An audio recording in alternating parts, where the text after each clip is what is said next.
তো হ্যালো, তোমরা সবাই কেমন আছো? আশা করি ভালোই আছো, আমিও ভালো আছি, মোটামুটি চলছে আর কি।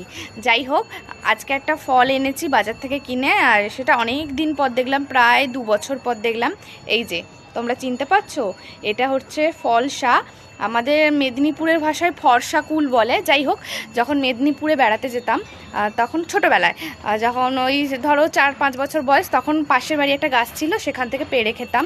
এখন এখন আর হয় না, মানে বেড়াতে যাই কিন্তু আর পেড়ে খাওয়া হয় না। তবে আজকে অনেক দিন পর এই যে দেখো কুলটা দেখলাম আর কিনে আনলাম।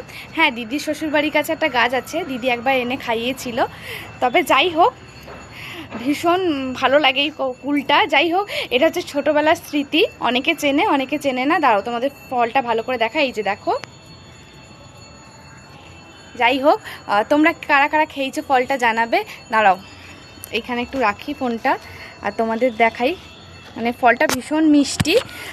তোমরা যারা খেয়েছো, ওটা কুল টাইপের। এই যে, যাই হোক, খুব ভালো খেতে।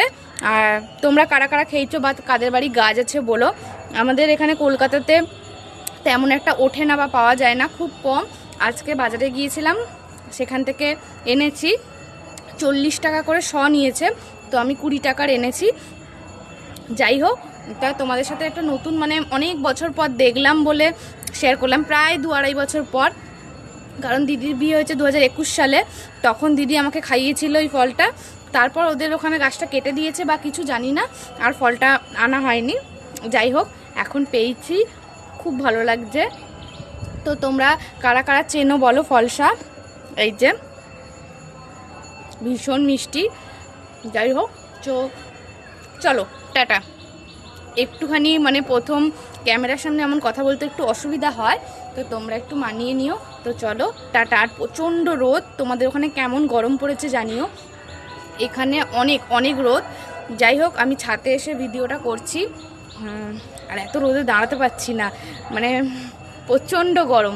তো চলো, তোমরা গরমে সবাই খুব ভালো থাকো। ভালো থাকো বলতে মানে নিজেদের যত্ন নিও, বেশি করে জল খাও। তো চলো টাটা।